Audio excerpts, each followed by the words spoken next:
Some names just scream the South, and with a name like Hickory, this speedway absolutely fits in with the roots of short track racing. But being built in an era where things were eyeballed, you better be ready for a place that isn't millimeter perfect. Instead, you'll have to race millimeter perfect as we get ready to watch round 2 of the Misfit Touring Series, and you'll see it all live here on Podium Esports. Hi, I'm Joe Peak, and with me in the booth is DJ Clark. Behind the scenes is our director, Ryan Bauer, and he's using cameras provided by Dougie Beard. DJ, after last week, we make things even tighter and even shorter here with Hickory and with just as much history behind it.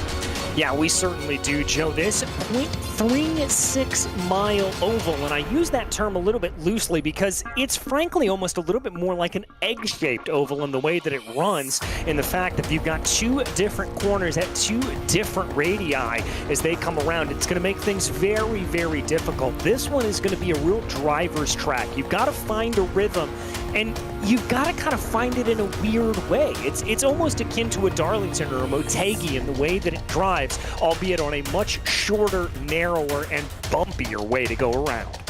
Exactly, and as well as we take a look at the schedule, we're going to have more tracks that don't quite fit the mold next week with Rockingham. But after Jake Sylvia took the win at Five Flags, can he back it up here at Hickory Motor Speedway, especially since they have since tweaked some of the rules that we saw back at Five Flags here for tonight. We'll go over that in a little bit, but man, look at that schedule. As we said last week, this is a fantastic combination of tracks, a lot of greatest hits of the various short tracks that you have here on the service. And speaking of which, we'll get a good view here, DJ, of exactly what you were talking about. Not quite a perfect oval, and honestly, even that back straight is not perfectly straight either. No, it's really not. Almost a little bit akin to some other tracks that are kind of like Rockingham in the way that it runs. But there you can see, and you can see from this overhead shot, the many different seals that have been put in on the track. This is an incredibly bumpy track surface, and so you're really going to have to be all over the wheel to make sure that you're not going to get thrown around as you try to drive this car around. It is going to be very, very tricky. Yeah, it's certainly going to catch everybody out, I think, a little bit. And, well, it's going to be even harder to pass tonight. Let's check out the car that they are racing in case you didn't join us for last time. These are very, very powerful machines, but typical American stock car with 4 gears on it, front engine, rear wheel drive, very, very heavy machines, but also quite wide. These are the Cars late model stock tours. So the actual race cars that are used across a lot of short tracks in America right now, thanks to the fantastic Cars series that Dale Jr. is helping run and bringing us all kinds of fun action and helping revitalize a lot of these tracks. As for tonight, same as last week, DJ, except the 100-lap feature, but everything else is pretty close. Yeah, and the only real difference here is the caution laps are not going to count in that feature race, so that's going to be a big thing to keep in mind. The other thing to keep in mind is we've added a 6-car invert of the top 6, and so what that means is the 6th place car will be up in the lead. That's going to change things around a little bit. But the stories of the race is as you said, Joe, different corners here as you got to go. Make sure you know where it is. We've talked about the bumps already, and in these short heat races, you have got to be aggressive, you have got to be decisive, and you have got to get yourself to the front if you want to advance. And in case you did miss it last week, one thing to keep in mind is the qualifying, which has already taken part, will set part of the final race as well, because the drivers who qualified in those top 12 are automatically through. But here for the first heat, on top of it, it is Keegan Bush starting on the pole position with Ed Papineau next to him in second. Easton Reidner will start in P3, as Kenny Troughton will start in 4th, and Angel Ortega will be in 5th. Joey Steenbergen will be P6 today. Then on row 4, you'll see Rick Kehoe. After that, it is Travis Wilhite in the 8th spot, and then the top 10 are rounded out by Austin Damore and Ryan Smith. As we move back into the 6th row, it's Ryan Walling there, followed by Josh Flynn in P12, Bradley Stefane in 13th, Jared Shell rounding out the rest of your field here at this point. Kyle Adams, I believe, is technically listed as an administrator, so he is not going to be gridding up here today. A big heat here because of the relatively lower numbers, Joe. We've only got one heat race to run here tonight. The top two will automatically advance. Whew, out of 15 cars, this is going to be some tense stuff out there. And a track, as we said, that is a lot smaller, a lot bumpier, and difficult to pass at, that I wonder if we will get much of a green flag racing in this one. Like we said before, though, those green flag laps are the only ones that count. So if we get the caution laps, that should only pause things momentarily before we hopefully get some consecutive green flag laps in. Just waiting for the drivers to finish gridding up. Then they'll have 2 pace laps and we will be on our way. Based on what we saw last week and drivers kind of getting accustomed to all this, DJ, what's the big things you think they need to look out for? Consistency, smoothness, and not making mistakes here. That is going to be the biggest thing to be able to do here. The other thing to keep in mind, it's 68 degrees Fahrenheit track temperature right now. So you are going to have to take it especially easy on these first opening laps. Make sure you don't try to drive too aggressively on colder tires, as that is going to be a one-way ticket to disaster. Certainly, and well, with so many drivers out here in the heat, you know, that is also going to be a part of it. It's going to lighten a little bit, of course, once they get into the consolation race, but there's still going to be a scant few drivers that are advanced through into the feature race itself, as there, in fact, I think only one driver is going to manage to make it through into the feature, if I'm seeing correctly. So it's literally win and you're in there for that one, as it looks like we are ready to go, and the green flag is out for our heat race tonight, as down in turn 1, Keegan Bush has got himself a nice little run, not able to challenge him around the outside with that number 10. Easton Ryder, though, is going to move into second from third.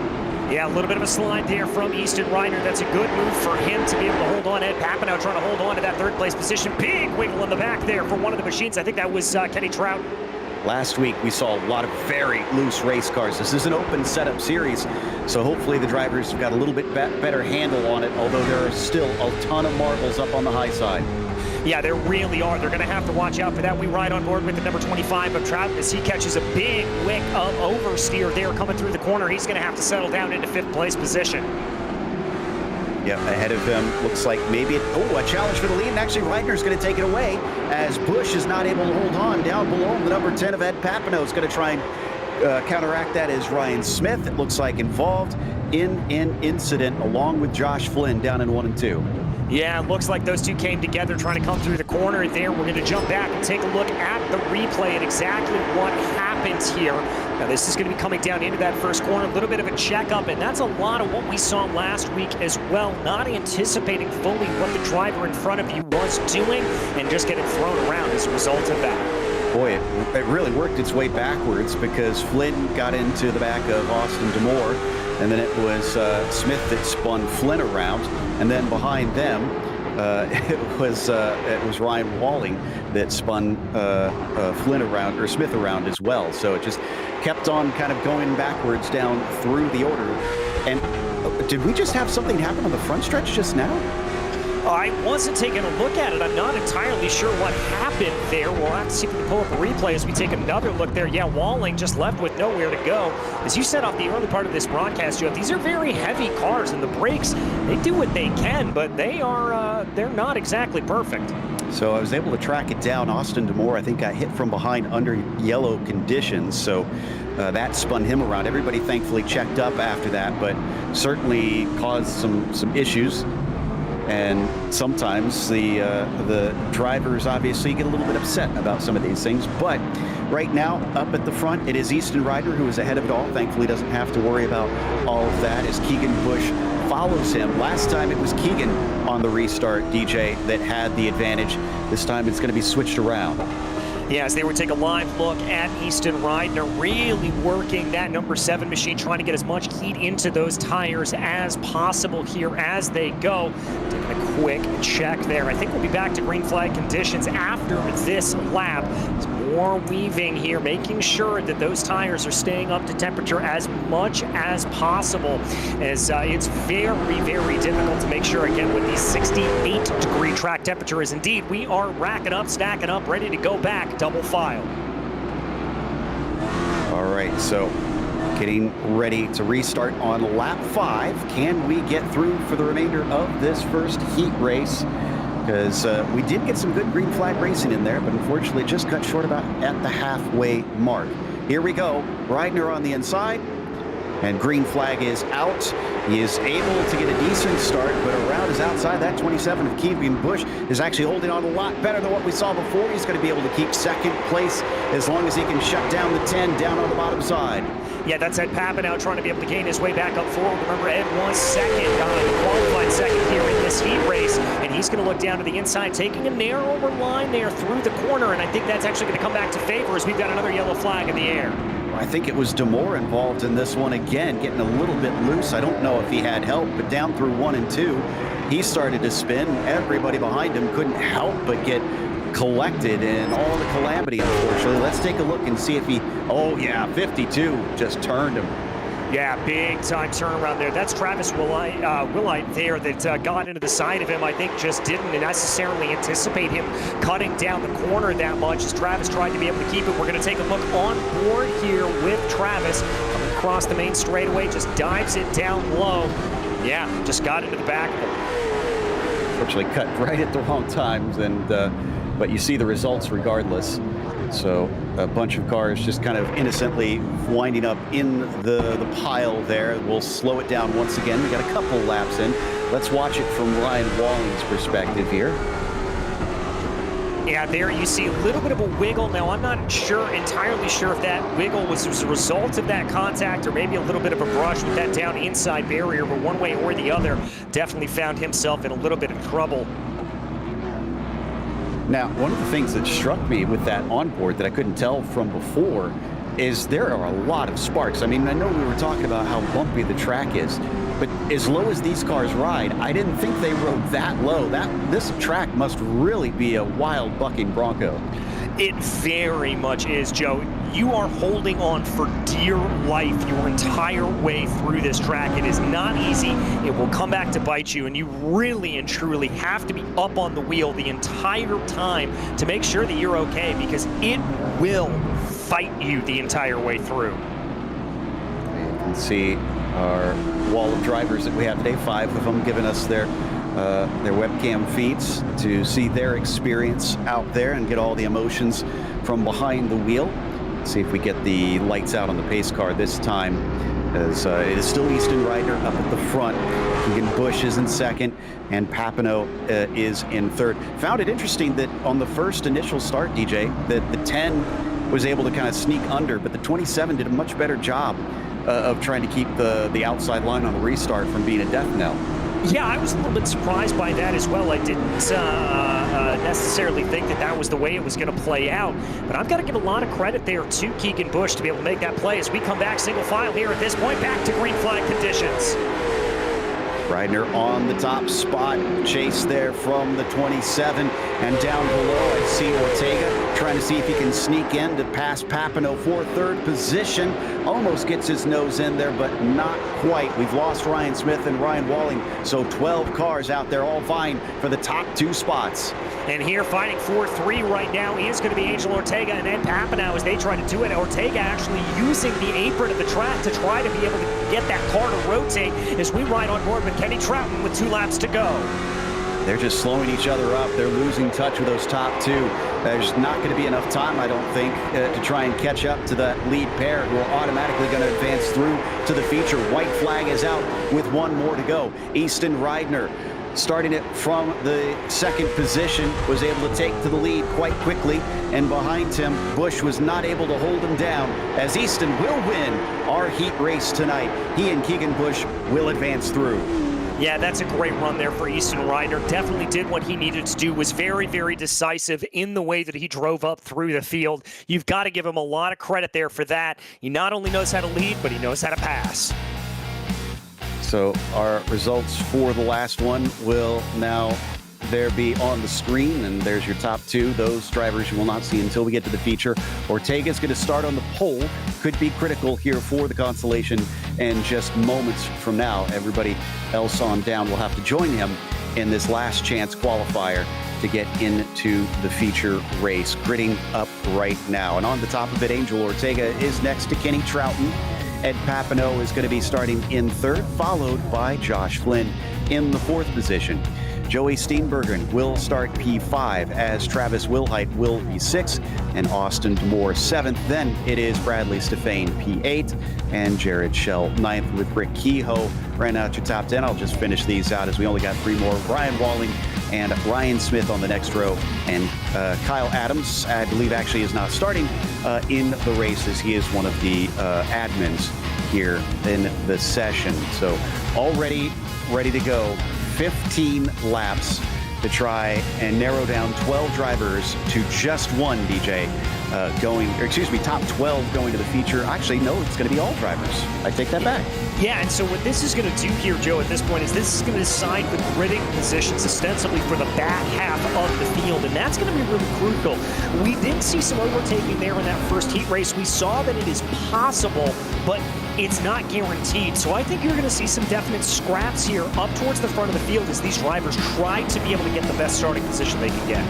This is a nice relief for everybody that at least they'll all be able to take part in the feature. But as you said, those at the back are going to have to start from the back of the feature. And we've already seen just how rough that can be and how quickly everything kind of is a chain reaction towards the back of the field. So you probably want to be in clear air in this race from the beginning on out. But we'll see if they can do that. Thankfully, no pit stops to shuffle that up. Thankfully, depending on who you are, I suppose, because if at the back, that's not a thankful thing. Here we go. Let's see who will have something to give thanks for here in November as the green flag is out. And up at the front, Kenny Troughton going to try and lead the way over Ortega. He's holding tough around the outside of 1 and 2. He's at least got a half a car length up on him. Yeah, but there goes Ortega trying to dive the car down in low to see if that's going to play out at all. Right now at this point, though, we've got our first yellow as a spin coming off of turn 4. Jared Schell in the 34 car, it looks like, and a single car incident at the very back, just getting a little bit loose, unfortunately. Whoa, as someone was backing up onto the track there briefly, thankfully did not make contact. So watch the white car, just could not get the rear to grip. Yeah, and that again is going to be a result of those cold tires and this cold track temperature that they're going to have to deal with. That's just overdriving the car a little bit for them. And so they're going to have to learn from that. And I think that's going to be a real important point for these drivers to keep in mind. They're going to have to try to make sure that they don't overdrive the car, that they don't push it too hard too early. And Travis Wilhite was the one that we saw stopped at the bottom of the track. Just as we went to replay there. He got spun around right as the yellow was coming out. As he got loose, car behind couldn't avoid him, spun him down to the inside. It was actually a decently hard hit. I'm kind of surprised he's still out there able to run and not needing some repairs. Yeah, I am as well. But these cars are a little bit tougher than I think sometimes we give them credit for, so we do have to remember that. I think at this point, he's just going to try to see if maybe there is a little bit of a better run for him, and he's going to be able to keep things moving along. Double file. We'll try a 2 wide restart on this one. We'll see if they will try and switch that around to a single file like we saw back during the heat race just moments ago. But 00 on the bottom side, 26 technically. No, it says 00 on the car. Green flag is out, and Angel Ortega once again on the point, going to try and fend off the likes of Troughton, who drifts up high earlier this time around. Ed Papineau tries to see if he can get his nose in, and he can. Just nudges the 25 up the hill slightly. Just nudges him up the hill, but that's going to be enough to make it play here at this point. Papineau being very aggressive, almost getting into the side there, the number 25 of Kenny Troughton. Thought he was going to be able to make that pass down low all the way to the apron. The 62 of Steenbergen is actually going to be able to make it stick. He'll get to the inside of the 10. Remember, all drivers are through, but this will decide the starting order as another caution is out, and it's Jared Schell for the second time. It looks like maybe Bradley Stefane also involved in this one. All Stefan being involved in this at this point, and he's going to find himself back down towards the end of the field. Let's go back and take a look at the replay, figure out exactly what happened. That was a monster lick down to the inside. So his accident already happened. A little loose. Oh, it looked like he drifted up into, trying to make out who that was, but somebody just kind of gave him an accidental hip check, and that sent him spiraling down to the inside. And unfortunately, Shell was trying to avoid the accident, but couldn't get the car slowed up in time. Yeah, just couldn't get it wound down, and really nowhere for Jared to go at that point. Absolutely unfortunate for him, and I've got to imagine some pretty hefty damage. You can see it there on the front of the car, and another hit just for good measure. Accidental, I'm sure, between the two of them. Stefan's actually gone back out. I'd be amazed if that car actually keeps rolling okay, because, boy, he took a lick. But I believe it was into the pits for the other car, and I think, yes, it looks like Jared Shell is in pit lane right now, so he's getting repairs done. We've had another incident under yellow. Ryan Walling this time turned around by Bradley Stefan accidentally, I think. Yeah, and I think that just goes to show you the difficulty of this circuit, Joe. I mean, it is not easy, even under the most simple of circumstances, when you are going around under yellow. It's just kind of catching everybody out here at this point. All right, so we're only on lap 4 out of 15. This is still the consolation race. This is to set the last positions for the feature grid. And I see Ortega still as our leader. He's survived these restarts so far. Honestly, credit to Kenny Troughton, especially on that last one, DJ. Again, starting from P2 looks like it is quite difficult, and for him to be able to get down in that P2 successfully twice now says that he's got a good handle on things. Yeah, it really and truly does. He's driving a great race here at this point. I'm very, very impressed with that white and red number 25 machine, doing a fantastic job here early on to make things play. All right, double file and ready to go with Troughton on the outside. Can he do it once again and keep from losing P2? Green flag is out, and it looks like the 26 gets a very good jump. There's an opening at the bottom if he wants to take it. Can't quite get down there in time. Can Kenny Troughton very loose behind them for Joey Steenberg, and he gathers it up in time. That was a great bit of car control there for Steenberg, and he's got to watch out to not get absolutely swallowed up here. He's going to find himself down in 7th position as they cross over the line to start on lap number 6. He was able to keep it going, but that just goes to show you the momentum that you've got to carry here for these cars. Yeah, he lost a ton of positions. He's going extremely shallow to the bottom in the meantime, and it didn't quite work out for him as we head up to Ryan Smith. Actually, back to Ryan Smith, who is just behind Steenberg, and he's going to go around the outside, but there's no room. No room at the end there for him as they continue to duck and dive their way on through. Smith going to be able to try to get that position away there as they run. We look out the back right now of Angel Ortega, your leader here early on in the running. Troughton's keeping him honest, and looks like there might be a bit of a battle behind them as well there in the background, side by side between Papineau and Josh Flynn for P3. Flynn to the inside, and the red and white, blue, gray and white to the number 10 of Ed Papineau, and he has to give it up. He's got to give up the ghost. Josh Flynn going to be able to gain 1 position here. Your big mover in the race thus far is Ryan Walling, who is up 5 positions. But here we ride on board with the 25 of Kenny Troughton as he sets the fastest lap of the race on way to try to close down on Angel Ortega. Very impressed with the races he has been running, even without the track position. Has been making sure to make this a race, if you will. Ortega, though, also withstanding that pressure from behind as Angel comes around through 3 and 4. Going to be 4 to go at the line this time. Can he hold him off for that much longer? Well, it's going to be tricky here as he just continues to put pressure onto the back. Looking down low does that number 25 machine. We take a look back at Ed Papineau right now as here comes Troughton again, trying to make that look down to the inside on Ortega. And we've seen all race long how these cars don't really line up. So if he makes contact, it's going to lift the rear of the 26 a fair bit and possibly send him spinning. He's got to be careful so as not to get a penalty if he wants to try and maybe nudge him out of the way. He is staying awful close. 2 to go now. 2 to go at the line. It's now or never time for Kenny Troughton, but it just doesn't seem like he's able to get the run off of the line that he necessarily wants to have there at this point. Ortega left the door open a little bit. White flag in the air. 1 to go. Ortega still holds the advantage. He is ahead, but Troughton has been filling his mirrors the entire Consolation race. Nothing doing for him. The 26 of Angel Ortega is your winner for the Consolation race. Once again, and I know we said this last time around, but I'm very impressed here with Angel Ortega. Drove a great race last time out in that Consolation race and did it the same here today. A cool defensive drive and did not crack under pressure.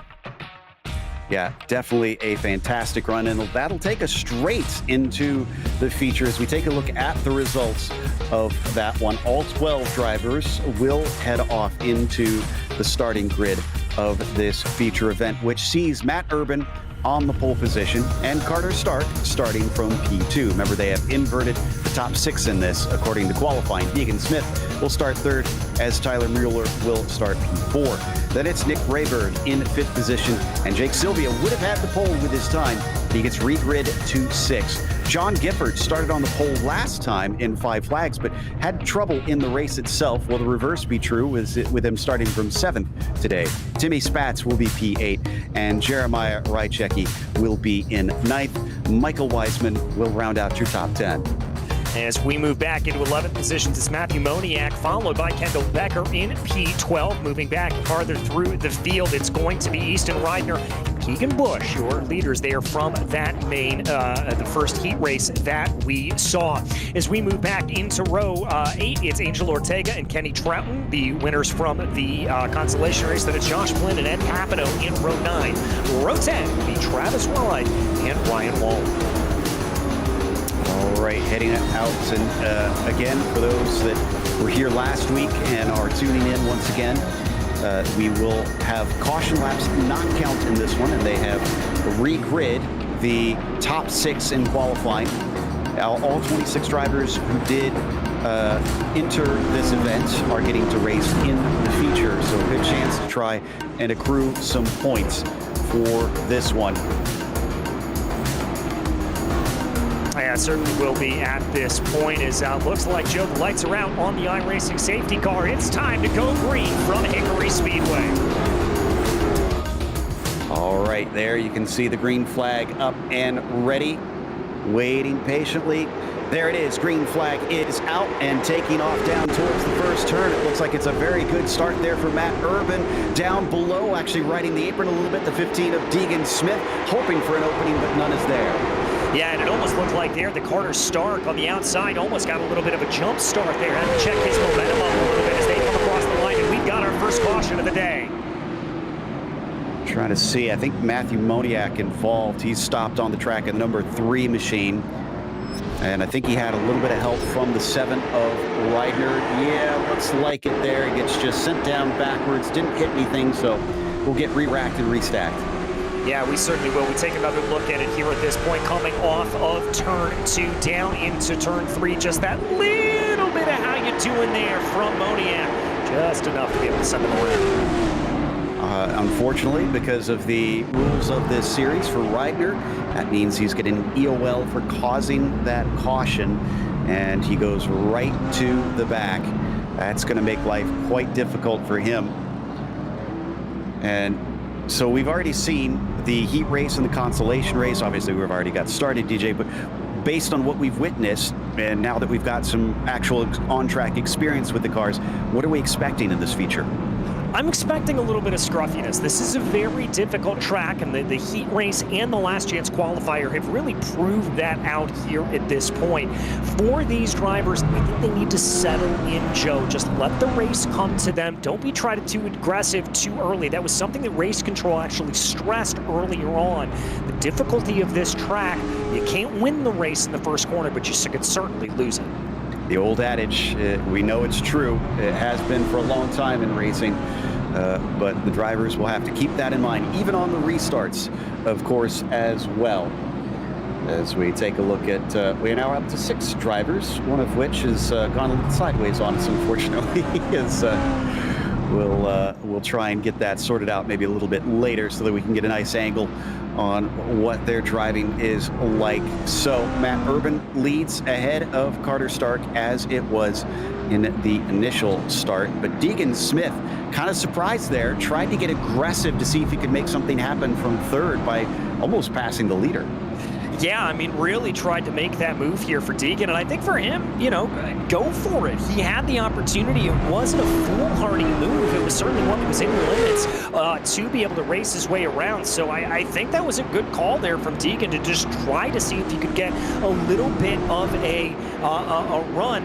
And I would say definitely keep your eye on that car through the rest of this race. That could be something fun to play for. Yeah, I mean, he didn't cause an accident, so yes, he was going way down to the apron, but it seemed all fair to me as they come out of turn 4, and the green flag is out to restart on lap 3 of this race down into turn 1. We get a caution almost immediately. Rychecki gets turned around on the front straight. Yeah, Rychecki here. Oh, in contact into the number 52 machine of Travis Willite there as they came across the line. Willite also looked like he was turned around maybe as a result of a checkup courtesy of that incident up in front. Let's take a look back at the replay, trying to find out exactly what happened here to Jeremiah. So watch Rychecki. He gets kind of punted around. That slows everybody behind. And then that is what eventually turns around Willite, as you said. As he gets going, it doesn't realize, no wonder. Through the A-pillar, you can't even see a thing. Yeah, exactly. It's a pretty large pillar there, and you've got to watch out for it. And so he was just in an unfortunate situation. Interesting here, Matthew Moniak down into pit lane at the moment. Maybe just trying to get some repairs done on that car. Not entirely sure what Moniak is down in the pits for here at this point, but a 6.1 second stop. Remember, they can't change tires here in this race, so not sure what that was all about. Exactly. I was just trying to think, because they don't need fuel either for this race, and he didn't really hit anything when he had his spin earlier, so I wonder if he had some contact that cost him. And it really did cost him, because I believe he's gone a lap down. No, excuse me. Actually, because of the caution laps not counting, his bacon is saved. He has been able to get back in line with everybody else. Yeah, right. No one can go laps down under yellow in this situation because caution laps do not count. And so that is the way that works there for that. But at this point in the running, we're going to have to see how everybody is able to do as they get their way back around here. I think we'll be one back to green here in just a short amount of time, as everyone just slowly but surely makes their way back around right now. We keep our eyes on the iRacing safety car. Lights are out. We're going to be back to green next time by. We'll try and get themselves sorted. Now, there's good news, bad news. There is a time limit on this race. Bad news is it's 2 hours. So I hope we're not going to go to a full 2 hours for a 100-lap feature here. But we'll see, because with the caution laps not counting, this can certainly extend the race length quite a bit. Here we go. Green flag is out, and they get on the accelerator. Can we make it into the first corner this time?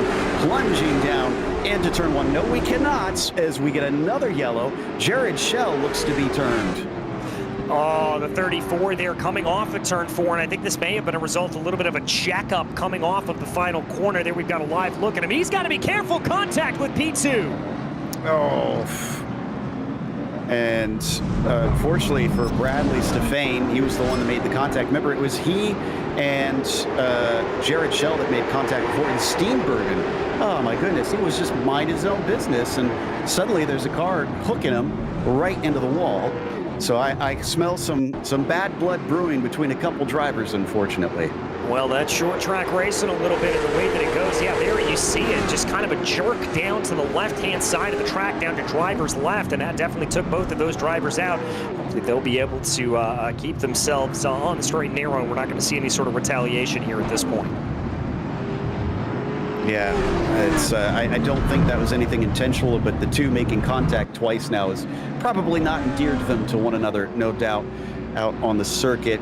Lap being given back, I think, to Deegan Smith, who seems to have had some sort of issue, so he's going to be cycling back around. I assume that's because he got involved in that caution, or the tussle during the caution, I should say.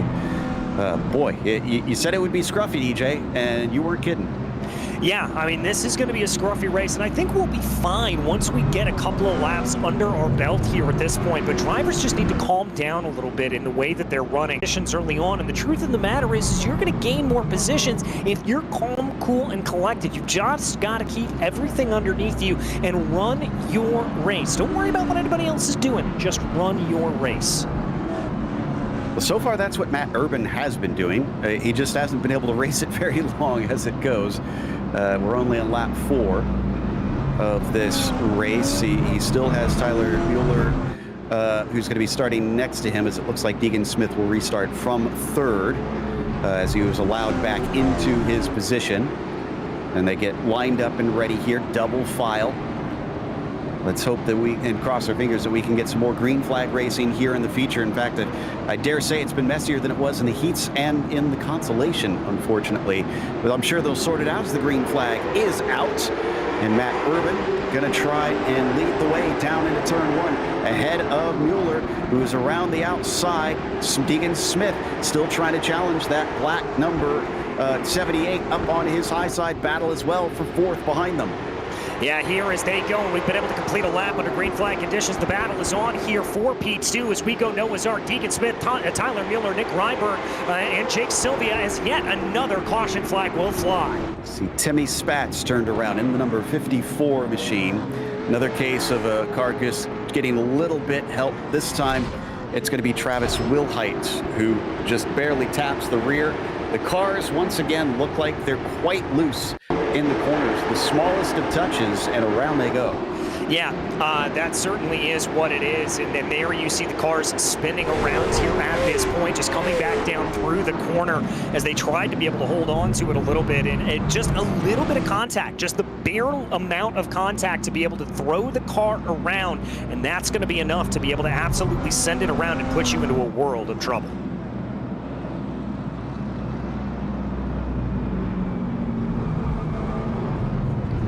Something worth considering is that the drivers that have qualified up at the front are just getting going. That said, I think most of the problems that we have seen are towards the back of the pack on those who have been out on the circuit.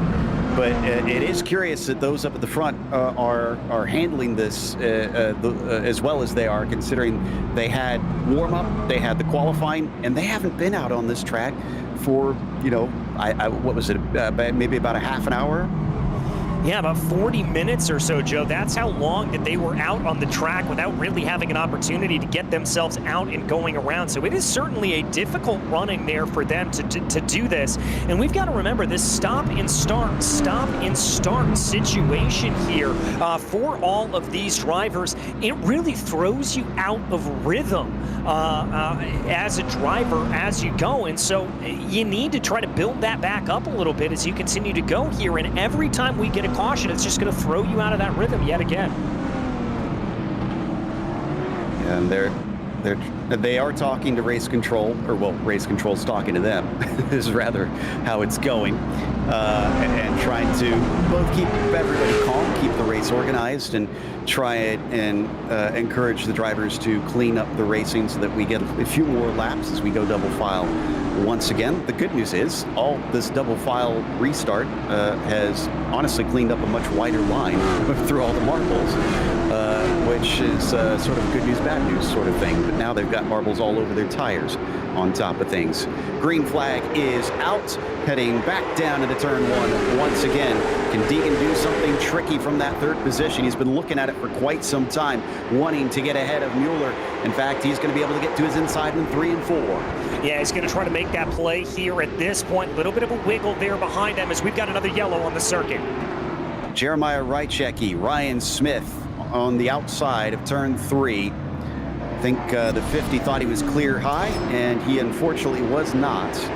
Although it does look like Rychecki had a little space from my angle. We couldn't quite see it from that. I think he had a little space to the outside that he could have maybe used up, but this to me seems like a bit of a racing incident more than anything.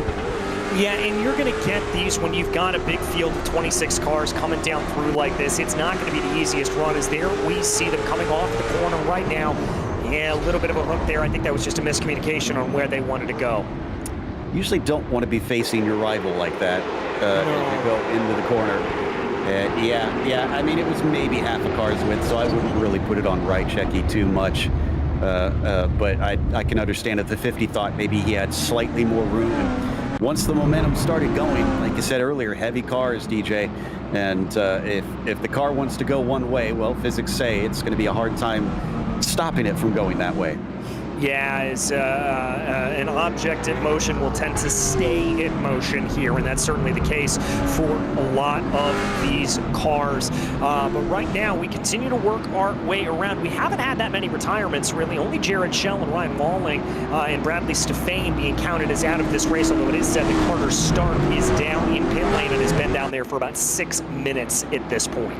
Yeah, Stefane and Schell are only DNF so far. Smith has a meatball flag, so he's going to have to wait patiently for getting that repaired, and that, of course, is perhaps due, or almost certainly due to this last caution that he was part of the accident. Once again, pace car peels in. We're on lap 7, restarting lap 8. Green flag is out for Urban. Very good start beside him from Tyler Mueller this time, but looks like he's a little bit deep into the turns 1 and 2 and allows the 15 to once again just get to his inside. This time he makes the pass. Yeah, that was a very decisive move there for him as he's able to get his way up and forward. Deacon Smith now going to put his focus up ahead as Nick Rayberg is now going to be the one to challenge on Tyler Mueller. Mueller going the wrong way here in this race. Rayberg's going to get third here. And as we ride on board with Sylvia, haven't seen as much from last week's winner. He's going to try and make a move to crack into the top 4 now, and it looks like he's going to successfully do that. Boy, Tyler having a hard time now on that outside restart. Yeah, and it really just goes to show you if you get up onto that high line here, it's going to be very, very difficult. Oh, and Sylvia makes some pretty hefty contact there with the outside wall. These cars are built sturdy, but I wouldn't do that too often. He smacked that outside coming out of 4. He carries on, has not lost the speed, and now sets his sights forward.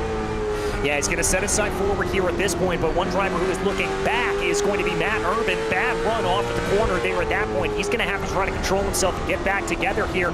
Deacon Smith closing in behind. It looks like Deacon's got a better couple of runs coming off the corners. Oh, just about gets his nose in. Remember what we said before. He seems to like to get creative and try some aggressive or unusual moves. Unfortunately, this put him a little bit off the line because there goes Nick Rayberg up into P2, picked his pocket.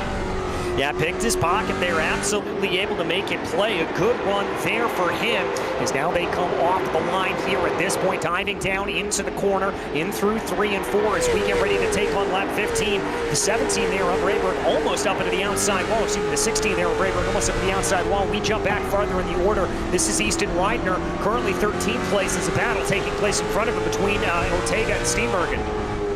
Reidner looked fast last week as well at Five Flag Speedway, but he's been having to fight hard to try and make up some positions here. You can see how difficult it is to try and get down to the inside. Even coming off the corner, he had a better run, but 62 just was in the way.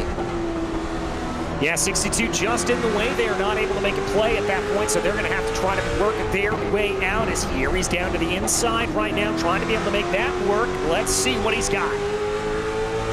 Got a lot of trophies is what he's got backing him up, although he gets loose, nearly drifts up into the side of Steenbergen, and thankfully there's no contact made, but he had to lose some ground there as Travis Wilhite snuck by. Now it's side by side between Reidner and DeMoor for 14th. All this for 14th position. That is how fierce this battle is. I think these drivers know that they've got a lot on the line here at this point, and they want to try to get themselves into good position as much as possible. But how great has this been now that we're getting some green flag racing, some fantastic side-by-side action. Oh, poor Steenbergen is just dropping like a rock back there as we take a look up at the leaders once again. Rayberg is not content to charge his way up in his second after that fantastic restart. I think maybe Urban smacked the wall. Yeah, I think he may have done that as well. A little bit of a blink there from Rayberg, I think, as we jump on board right now. This is the battle up for P1 at the moment. Jake Sylvia closing in behind. May have been a little bit of contact there between the 16 and the 48. And a little bit of hook on the bottom for the 16. Gets him underneath Matt Urban. He's going to finish the pass. New leader in Nick Rayberg. And here comes last week's winner, Jake Sylvia, up to the inside. Gave a little bit of how you doing there to the back of Rayberg as he's now going to be able to slot in front of Urban as well. Tell you what, the organizers have tried to slow down Sylvia a little bit by reordering the grid, but it looks to have only momentarily halted his progress, because in second place, I wonder if that 88 is going to be a difficult one to hold behind. Yeah, I wonder the same thing as well. We're just going to have to see how it plays out, though. Oh, as that was a difficult move, almost up into the side of the wall. Yeah, the 16 got loose, gathered it up in time, but the damage was done. Another new leader now. Jake Sylvia back to the top spot. Yeah, he's looking to capitalize on the success he had last week. And if I'm Rayberg or Matt Urban, I am very concerned about that number 88 up into the lead. We saw the gaps that he was able to pull last time out, and I do not want to see him start to pull away at the front of this field. Yeah, and he's got plenty of clear air until we get into traffic. Another smack into the wall by the number 16 of Nick Rayberg, unfortunately. He'll carry on. We're starting to see more and more drivers do that. I wonder if some of the drivers do not have a good long run setup here. Yeah, very well could be the case. We'll have to see what exactly they are able to do as they try to get themselves working around here, as we've got another yellow flag. Travis Wilhite got tipped around by Rychecki, and he goes for a wild ride after a second contact here, trying to see who it was that gets into him. Oof, pops him into the air, and that is Carter Stark. Yeah, Carter Stark there getting into him, and unfortunately, as we've talked about, really nothing that Carter could do at that point. He was just in the wrong place at the wrong time and had nowhere to go. Let's ride on board with the 92 as they come down through the corner. There you can see him. There you can see the incident taking place in front of him and just nowhere to go.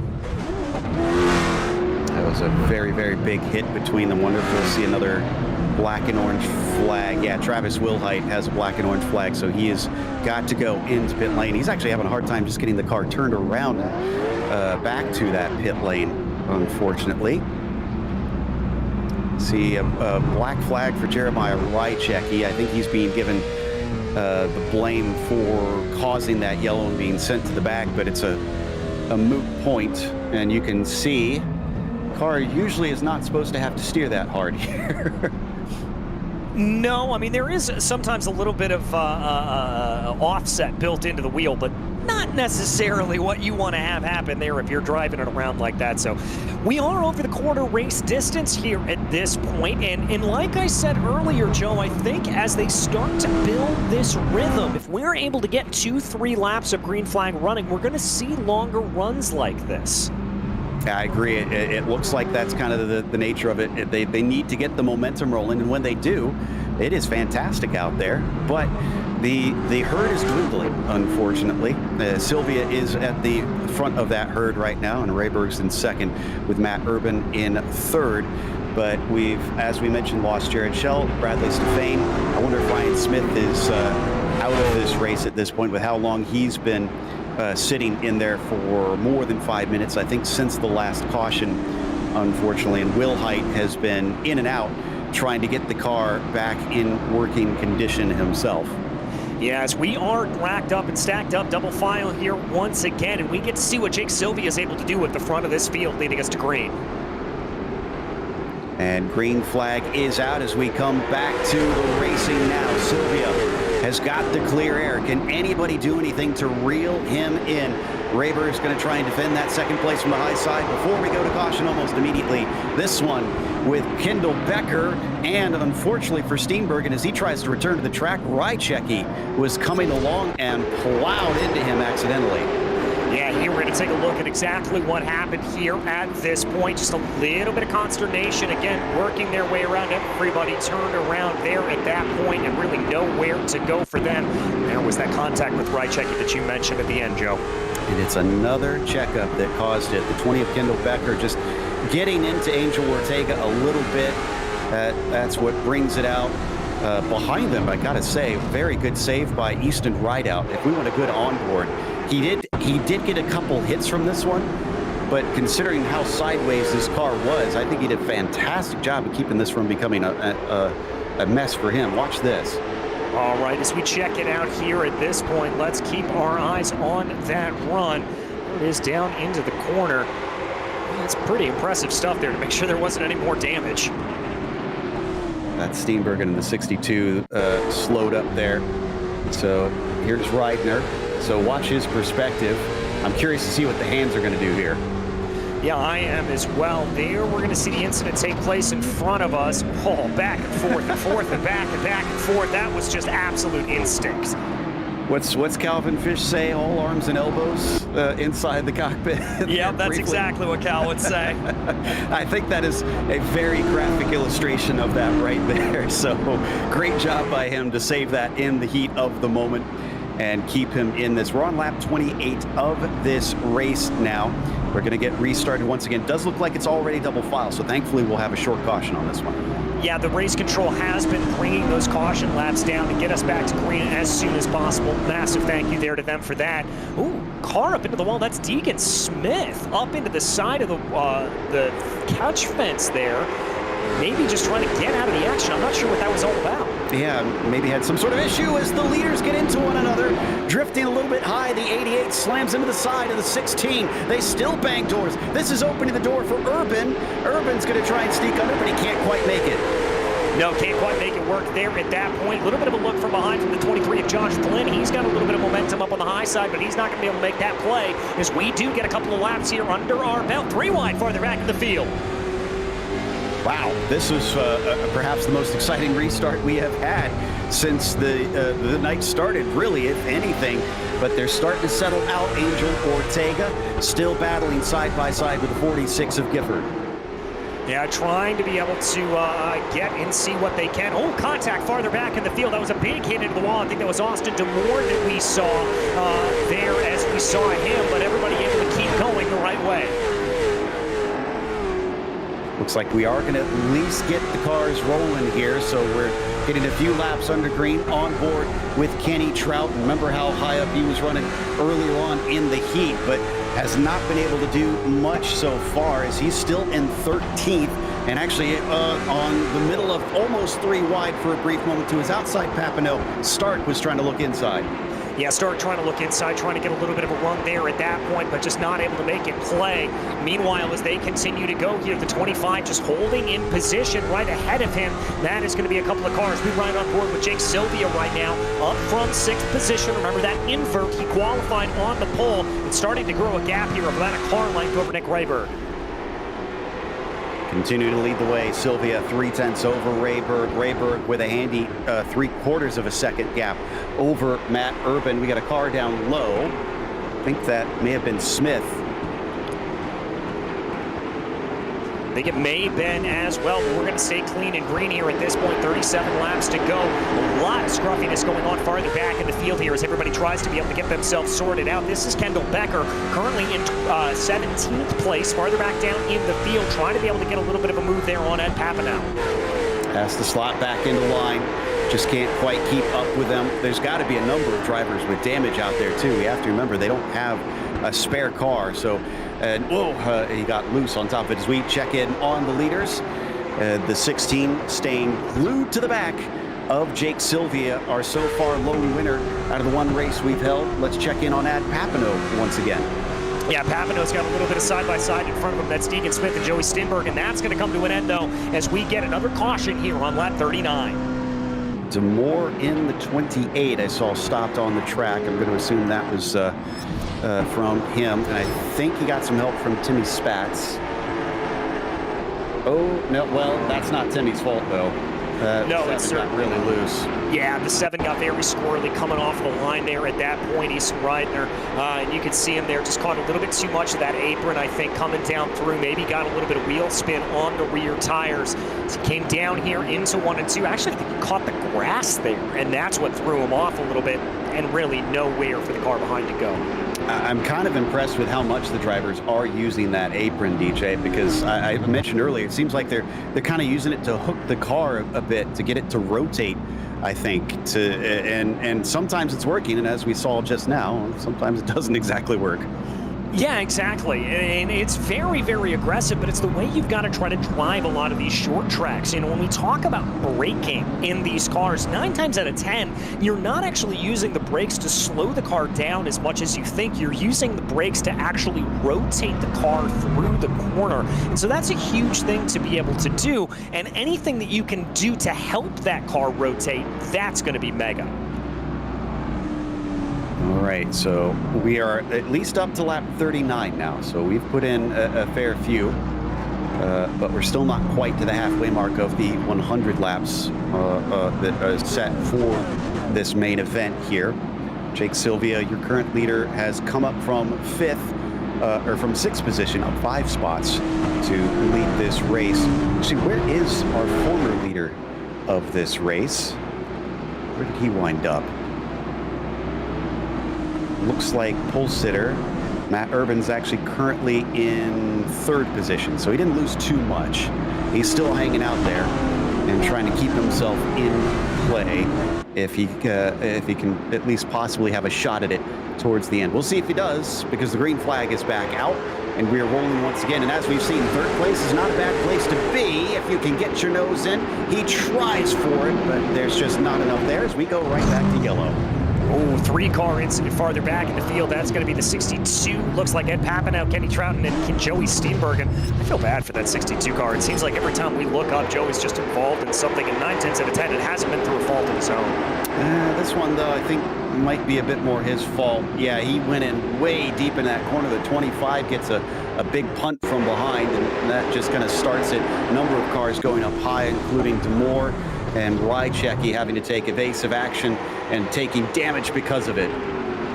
Yeah, definitely getting caught out there as a result of all of that, and that's going to bring everybody back around. We are on lap 40 as we continue to work our way on through at this moment. That is going to reset the field here, and what I will say here for these leaders is it is going to be a big thing here for them to be learning about one another, learning about what their runs are, and learning what they are going to be able to do for the drivers around them, learning how they're going to run. All right, so as they get ready to restart once again with 16 cars still on the lead lap. Papanow, unfortunately, has gone a lap down. Rychecki is also 2 laps down from the lead. Kehoe, 3 laps down. Carter Stark, who's back out, is 10 laps down. They all had to take repairs under green flag laps because they can't lose laps under caution since they do not count.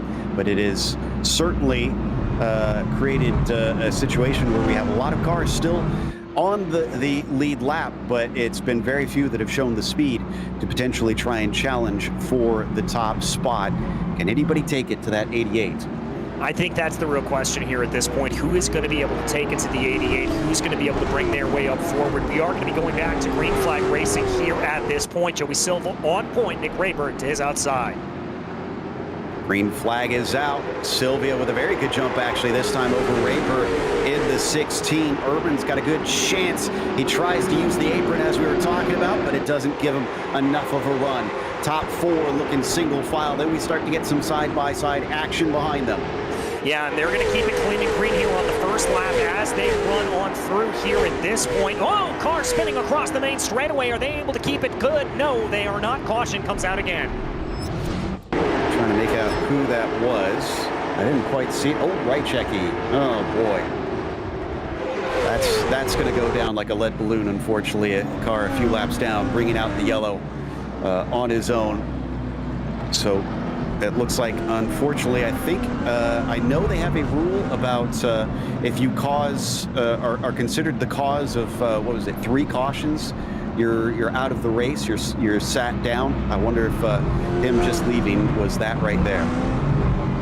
Yeah, I think that may be it here at this point for him, bringing it on down and calling it a day for him. Lap 42 of 100 as we work our way around right now. It looks like they are going to shorten up the caution periods here yet again to try to get us back to green flag conditions.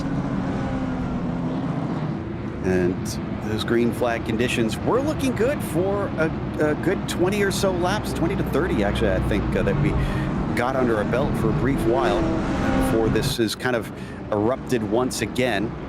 It looks like Josh Flynn going to try and get back out. He is now a lap down, and only 15 are on the lead lap. We're losing more and more cars to some accidents and having to sit and take repairs a little bit too long to stick with it. They're trying to at least carry it out to the finish of the race because there's definitely points to be earned even if you don't finish on the lead lap. Yeah, very much so, and we are getting a message from race control here at this point that they have turned the restarts back to single file order at this point, hopefully in a way to calm down a little bit of that craziness, get us to get more of those green flag runnings here about this. All right, so let's see if that helps out. That is basically the signal from race control that, listen, you guys got to clean this up because you can't handle yourselves. As we go green flag racing, and a single file order down into turns 1 and 2 does look a little bit more orderly, with the 16 chasing the 88. Doesn't necessarily have what he had before with the track position, but at least he can get to the bottom easier. Yeah, at least he'll be able to get to the bottom a little bit easier here at this point. We go around here on lap 44, trying to be able to get in go.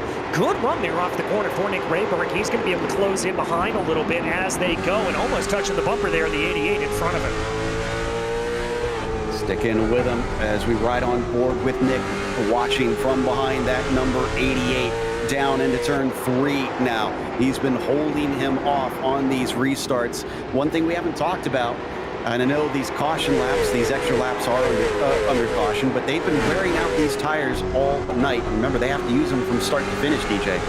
Yeah, they are not able to change tires here at this point, so tire wear is going to be a big concern, although the cooler track temperatures will help them in that regard.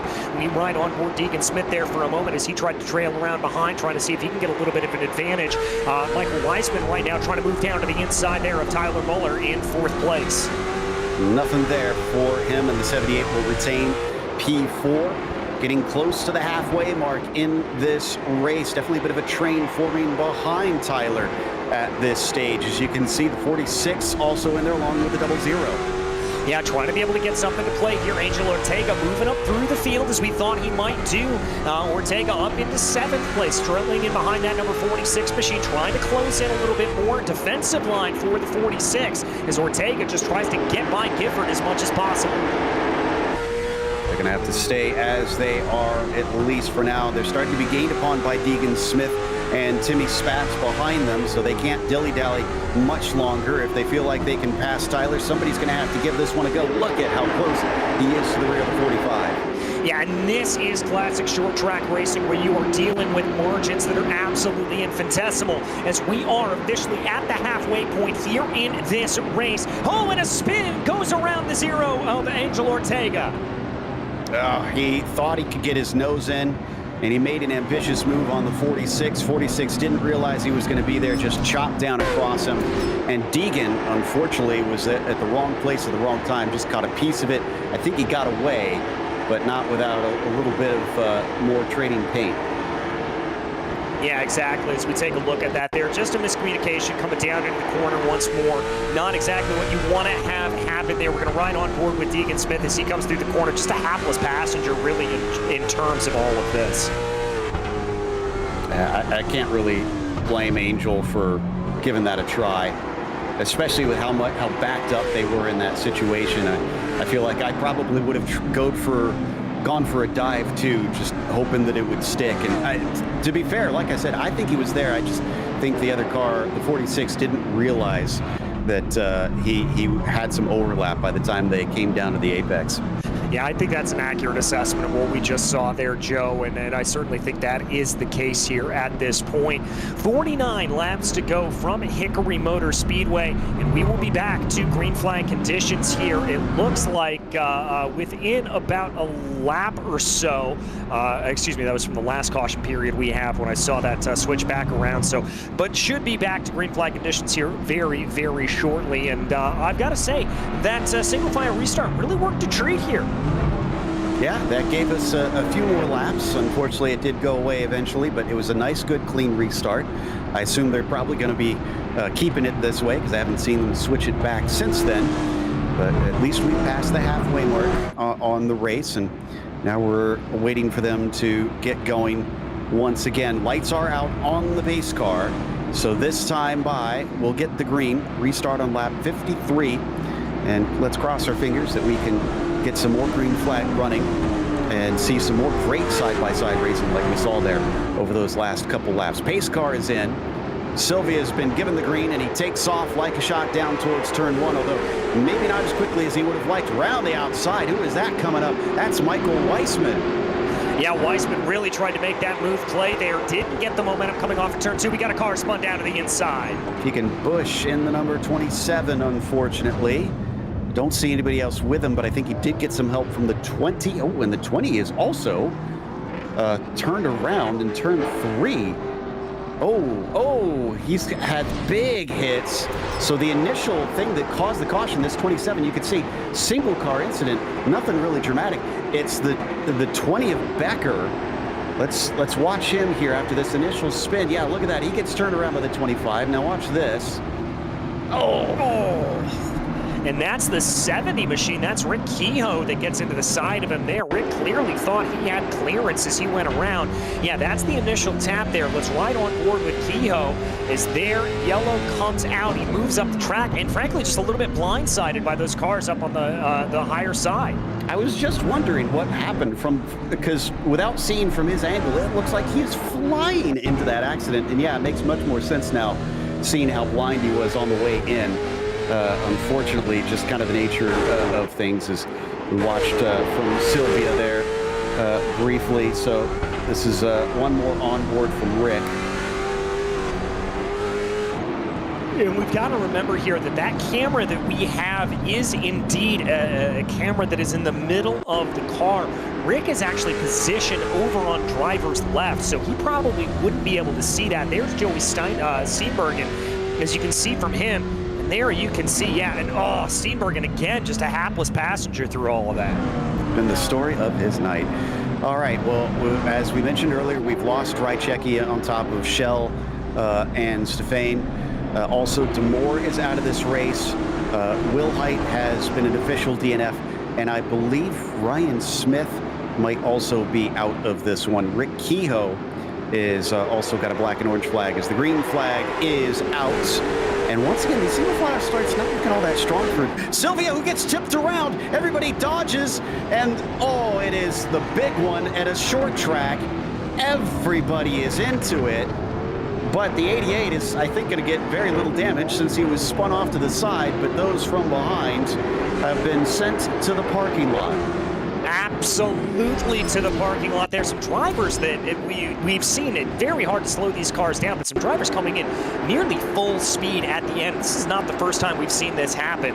But yeah, it looked like that 88 started to tip around a little bit, and then the 17 just kind of caught him out on the bad way and really had nowhere to go as they came around. And there, I mean, the 70 upside down, that's Rick Kehoe. Multiple drivers involved with this. The big one here at Hickory Motor Speedway.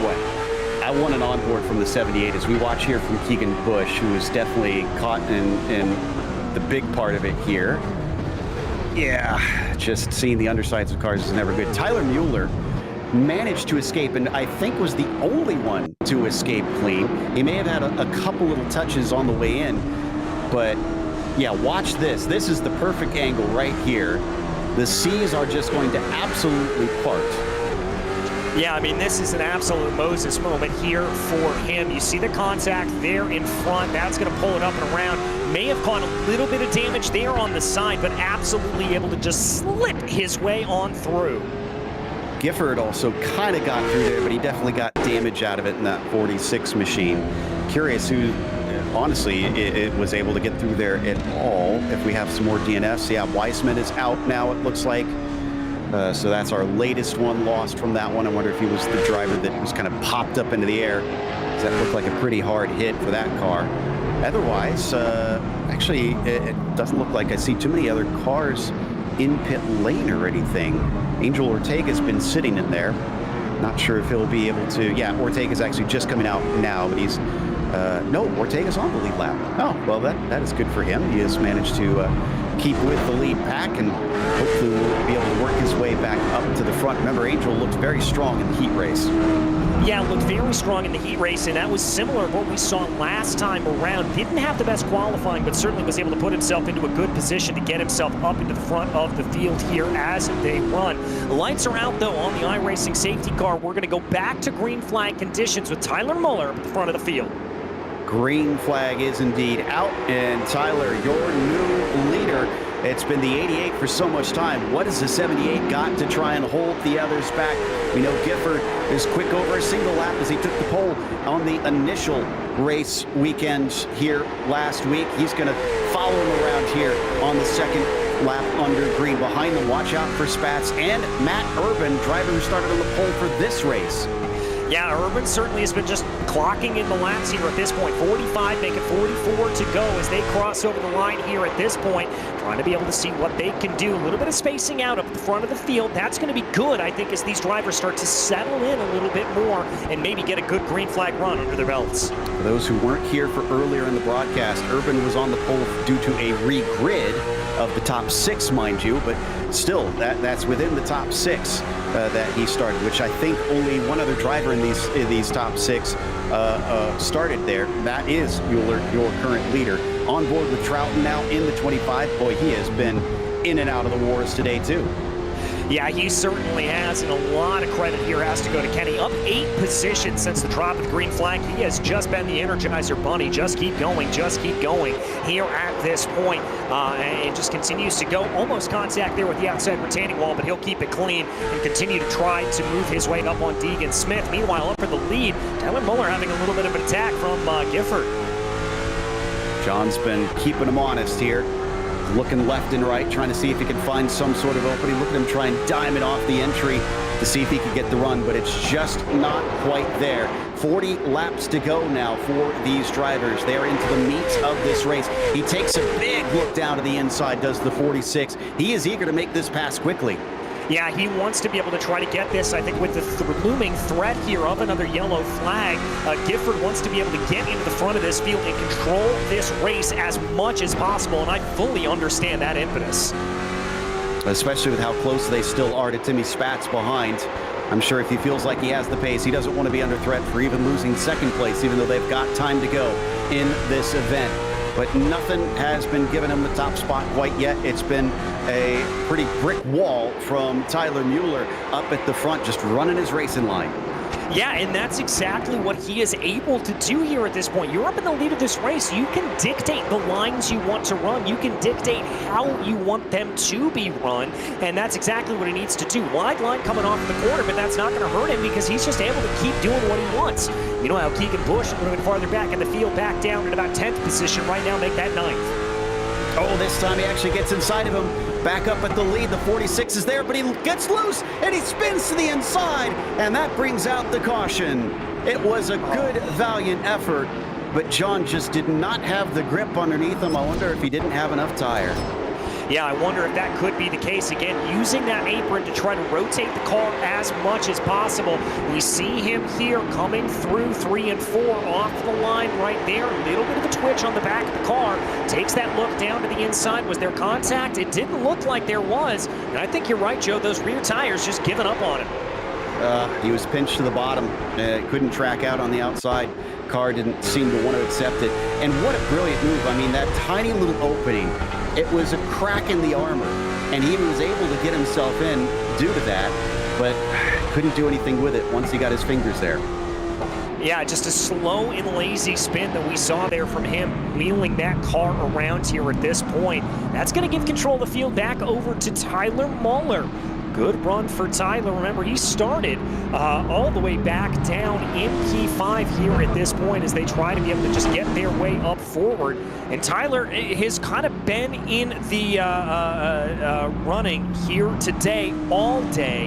And he has certainly been one of those drivers to keep an eye on. So we still have the likes of Matt Urban, as I mentioned, our pole sitter, as a possibility on this one. So I'm sure he'd love, well, what wouldn't be a lights to flag, but from the outside look like that for sure, based on the stats.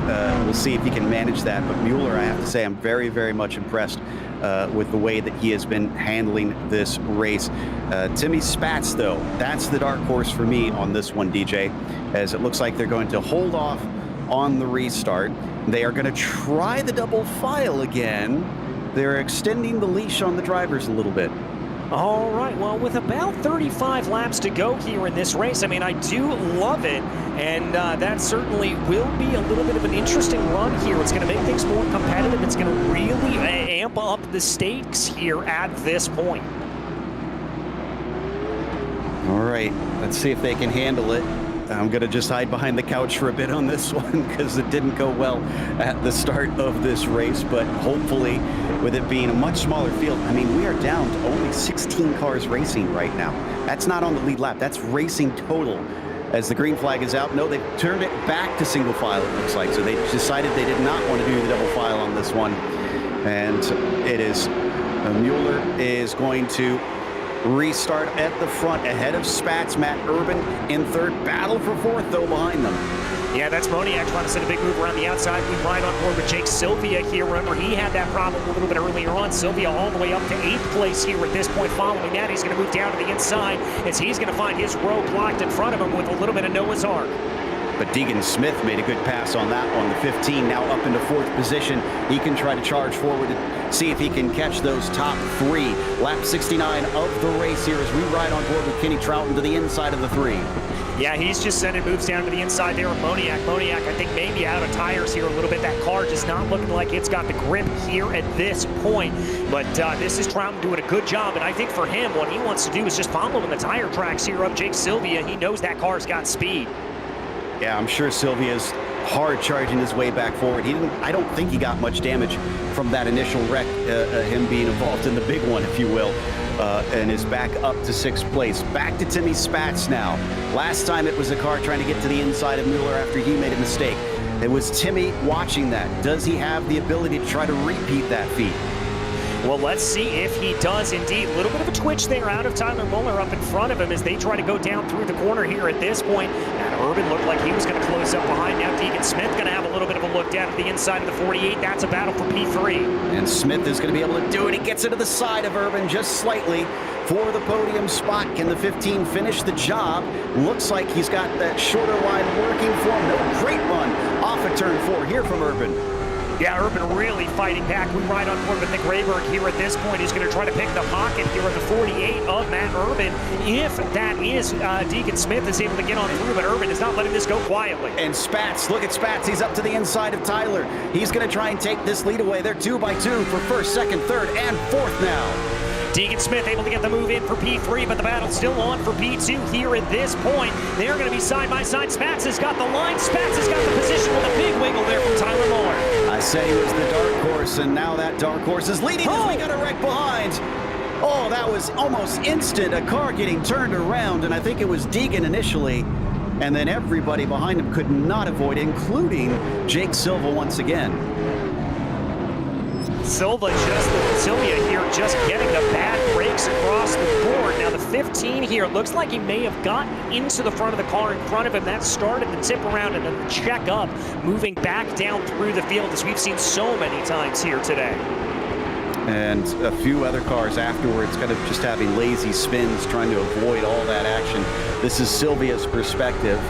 Yeah, my goodness, usually the spins have been kind of, you know, you can almost see them coming, but this one was just, the touch was there and woof, everybody was around. Yeah, exactly. That was really, really unfortunate there at that point. You could just see this as we watch again, coming down into the corner, just that little bit of a touch from front, touch from behind, boom, boom, boom, boom, and everybody gets spun. And unfortunately for Urban, he did get turned around in that, so he's been sent down the order, trying to figure out where exactly that put him on timing and scoring. Without the caution laps counting, it does mess with our timing and scoring, unfortunately, so I don't have an accurate reading, at least for the time being, but you saw him there slide to the inside infield there, as opposed to the outside infield, I suppose. But he was able to get it going, but lost that valuable track position. And this means I think that Spats should still be our leader. Yeah, Spats is still going to be counted as your leader. I think Tyler Mueller will be counted in P2. And look at this, Kenny Troughton. We've been following him a lot over the course of this race. Kenny now finds himself in P3. Wow. Great job for him hanging on. Like you said, keeping on. Can he do it here? Are we going to go? Nope. Okay. They try to restart double file, but they've called it off last second. And Pace Car is going to pick them up once again. So they're going to try this again and make sure that they can actually get a double file restart. Here we go. Just got word from race control. They are going green this time for sure. Everybody has now stacked up of this field of a mere 16 cars left. Make that 15 right now as Rayberg is out of it. And the green flag is out. Pretty good jump there from Timmy Spats. He's going to have a clear shot down to turn 1. Yeah, clear shot down to turn 1, able to get that car rotated and down through the corner. Muller trying to keep up to the back of him. A little bit of side-by-side further back of the field with Gifford and Ortega as we've got 2 cars in the wall. Yep, so Joey Steenbergen, of course, in that one again, but again, not his fault on this one. I think Ed Papineau and Deegan Smith, yeah, are the ones that were involved in this one. Something weird happened with the 10 there. I need another look here from on board. This is Ed Papineau. Oh, he spun the tires. Yeah, and then he couldn't steer it. There, yeah. I wonder if that first hit that he got there off to the left-hand side of the track, if that maybe damaged the steering a little bit as he tried to come down. Spins the tire. Oh, I don't know if that was the spin of the tire. I think that was contact from behind from Sylvia, right. Joe. You're absolutely right. He got helped. So that wasn't his doing. This is Sylvia. He thought he was on the gas at the right time. He just pushes him out of the way. Didn't mean to. And I mean, there's a reason those tires are there on the outside to try and stop big accidents like that from becoming awful accidents. And unfortunately, it really didn't do much for the 10 car, who is now sitting in pit lane having to wait patiently for repairs. Yeah, they're going to have to get repairs done on it. That's going to bring our field down to about 14 cars out on track here at this point. We are going to try to go back to another double file restart here yet again, as race control has said that that's what they want to do here at this point, and we're going to try to get back to racing. Only 24 laps to go, so we're certainly starting to close down on that finish line. All right, going to be restarting here soon on lap 78, it looks like, with Tyler Mueller on the outside of Timmy Spats. He lost that lead. He had it briefly. Is he going to be able to try and do something to pry it from the hands of the 54? As the pace car gets ready to pull in. Nope, excuse me, we have one more lap to go. Yeah, one more lap under safety car conditions here at this point. Spats and Muller going to be lining up. Keep your eye on Kenny Troughton and Josh Flynn here at this point. Is a name we have not called nearly all night long. Flynn in 4th place right now. He's doing a great job at number 23 in prime position. Both he and Troughton up 13 spots respectively. They have done a fantastic job doing exactly what you said at the start, keeping out of trouble as the green flag waves and down into the first corner. It's a hard charge by by Mueller, who tries around the outside, actually carries the speed. He doesn't have clear though. He can't get to the bottom quite yet. Spats is going to fight back. This is for the top spot right now. Yeah, and this is going to be a side-by-side battle. Whoa, big wiggle there out of both cars as they came down through turns 1 and 2. Another big wiggle for the 54 of Timmy Spats as he comes down through 3. These tires are screaming out in agony with the number of laps that we've run here tonight. Tyler can't quite hold on, but he finds some room. I don't know how. I thought the 25 was going to be able to get him in that one. Oh, but we got a wreck behind on the 46 of Gifford. He's around Urban involved in it. Oh, unfortunate blow there for Gifford. He's going to find himself pointed the wrong way right now. We jump back to take a look at the replay. 46 coming down into the corner. Does he get a little bit of help here? Yes, he does. Tries to get it back up underneath him, and then another hit just for good measure. Yeah, Urban was trying to back it up again. Just chain reaction. Couldn't slow up in time. Ortega in the 26 was behind them. Ortega's back on the lead lap once again. And he's in 5th position now, it looks like.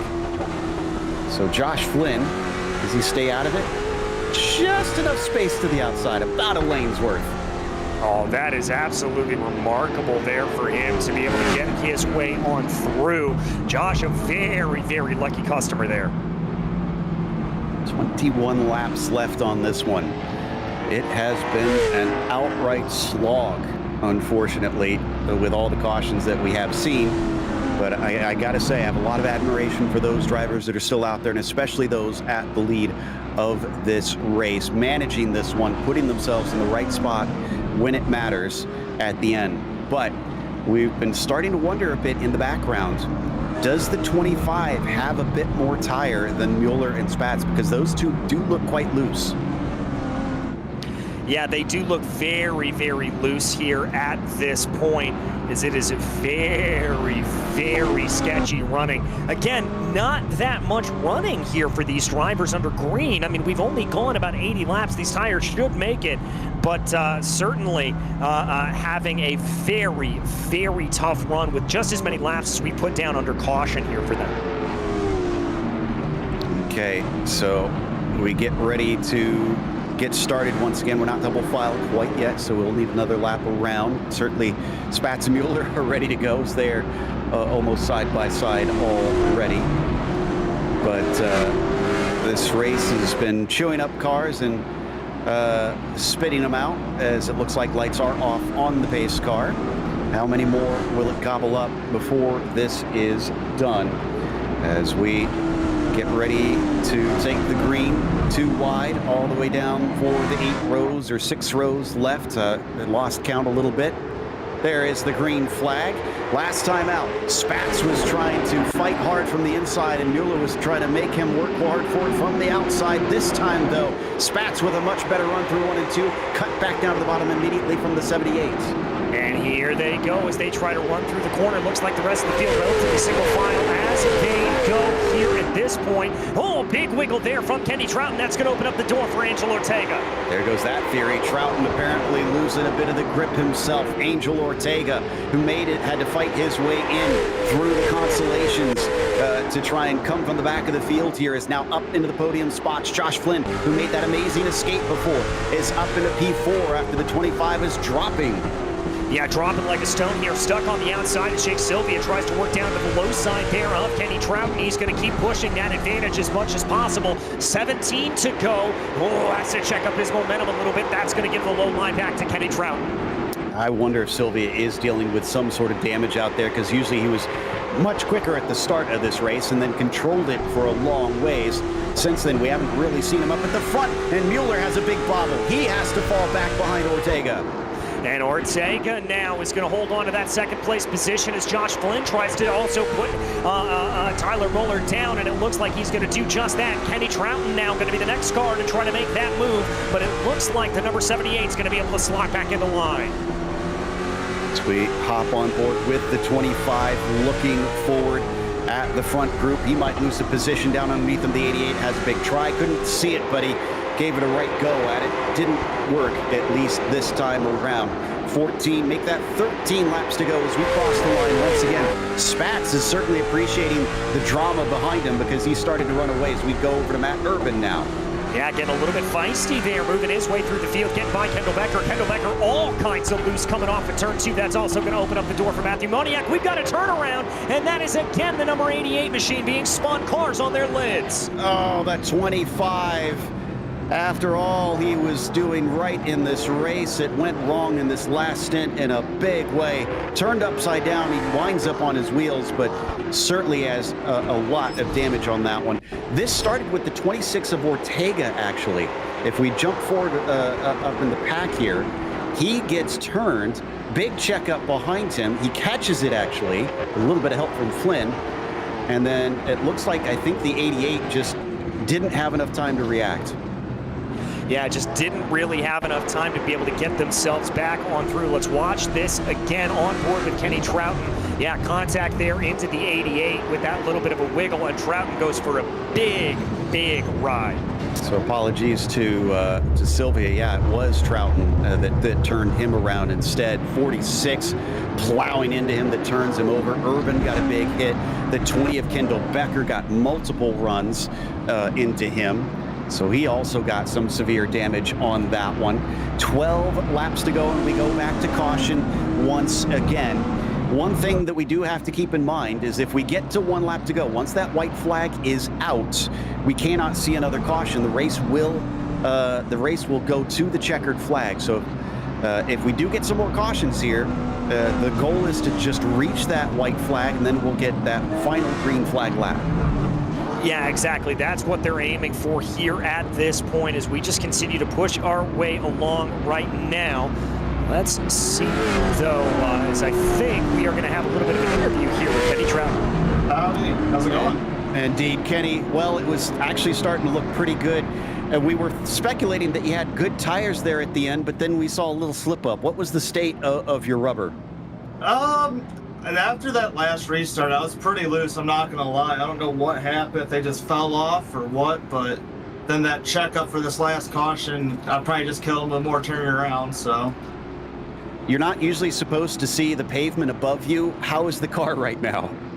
Well, you know, I kind of felt like Ricky Bobby there. I almost thought about getting out of the car and running around, but it's still going. I don't have a meatball, so we're just gonna keep her out here for this last 11. All right, turn the ignition on and drive it home. Best of luck. Yes, sir. Thank you.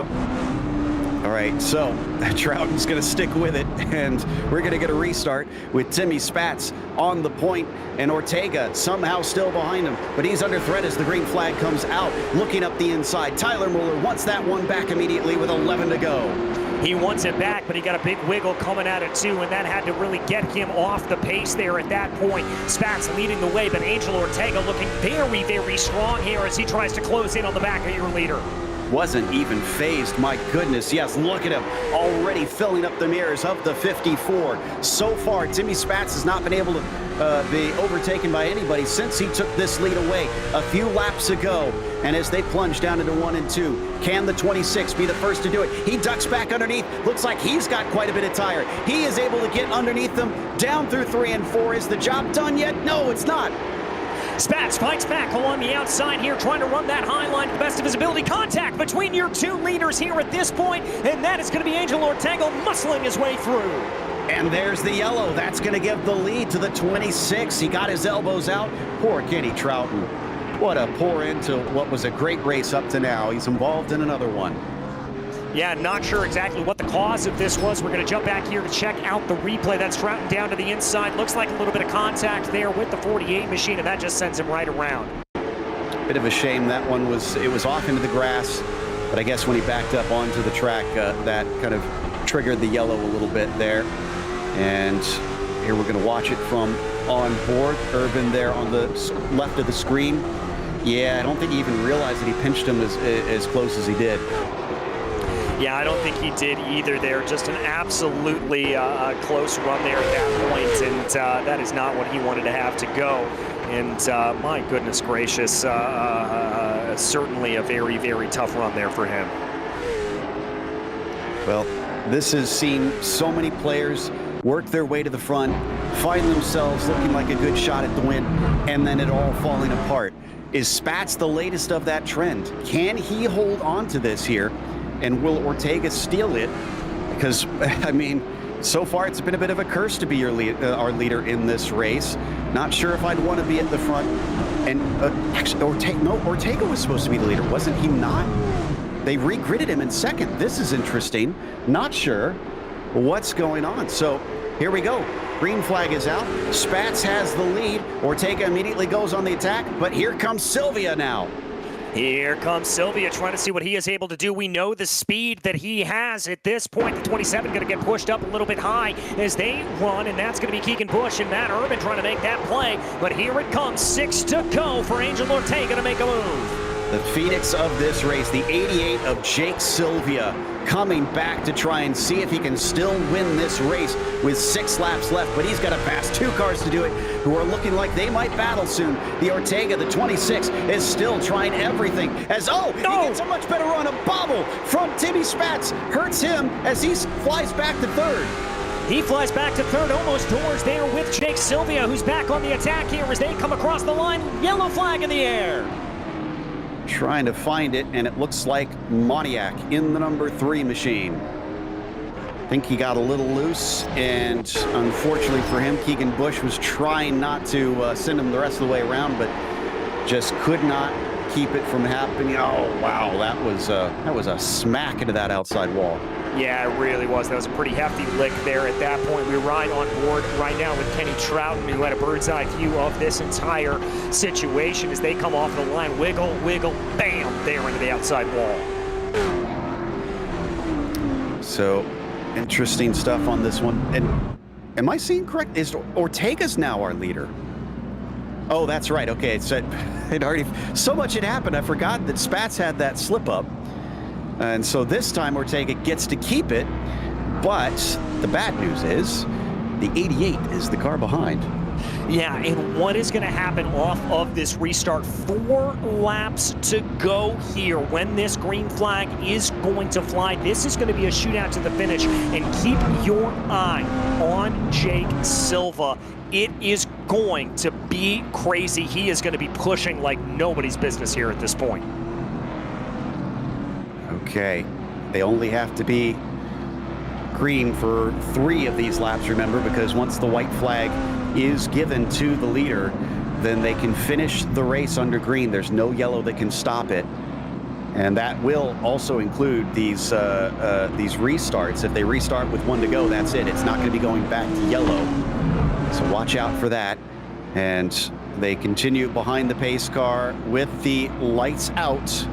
As that, I don't think we're going to be starting single file or double file. We are going to be starting single file because I haven't seen it change from race control recently. Yeah, I think we will be starting it back as here we go. Angel Ortega leads us around. So pace car stays out for 1 more lap. And I think this should be, yes, lights are off on the pace car. Are we going to be able to go green straight to the finish on this one? It has certainly been quite a long race, but the drivers have been dealing with it admirably. I have heard some tempers. That's understandable at a short track. You expect that. But for the most part, the latter half of the race has seen lots of great action. Ortega would like that action to finish with him in victory lane. Can he take it as the green flag is out? The 88 of Silva didn't look all that strong, but he only needs to be strong for the final lap. Yeah, he certainly does. Going to try to ride up on the high line here at this point. Ortega just timing off the corner to the best of his ability. They'll come to the line here with 2 to go as Ortega tries to hold off Jake Silva. Precious few last laps left. And certainly, Sylvia is feeling the damage on that right front as he brushes the wall a little bit. White flag, 1 to go. We are going green to the finish, and the 26 is way clear out at the front. Can he bring it around the last 2 corners to take home victory, fighting his way through the heat, through the consolation, and winning the feature here at round 2? And that is what it's all about here for short track racing. Absolutely able to capitalize when others had problems. Angel Ortega, your victor here in Hickory Motor Speedway. What a race for Ortega from 15th on the grid. He's going to burn it down in celebration after that one, and I don't blame him. Got to be thrilled. Again, right place at the right time, had the speed when it mattered, held on to his stuff, and I'm sure there's damage on the car, but I'm looking at it, and compared to everybody else, I don't see all that much. No, I certainly don't as well, and that was one of the keys to the race that we talked about here, Joe. Keep it clean as much as possible, and that's exactly what Angel Ortega was able to do.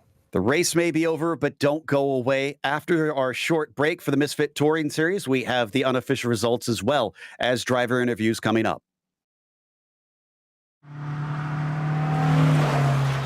Janice.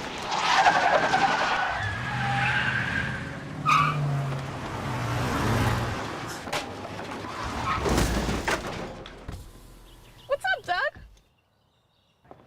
Hi, Cheryl. What got into you?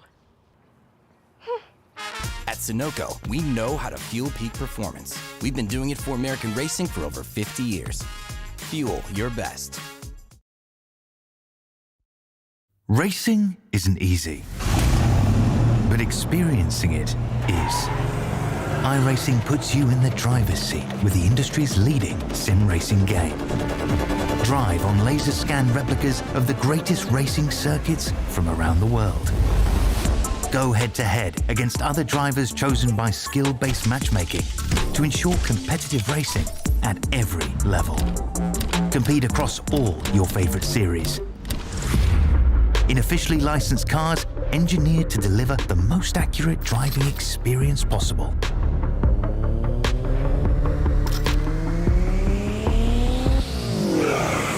Join a race or host your own with players from across the globe. Race against the computer or in a league with friends. Feel the thrill behind the wheel. Visit iRacing.com.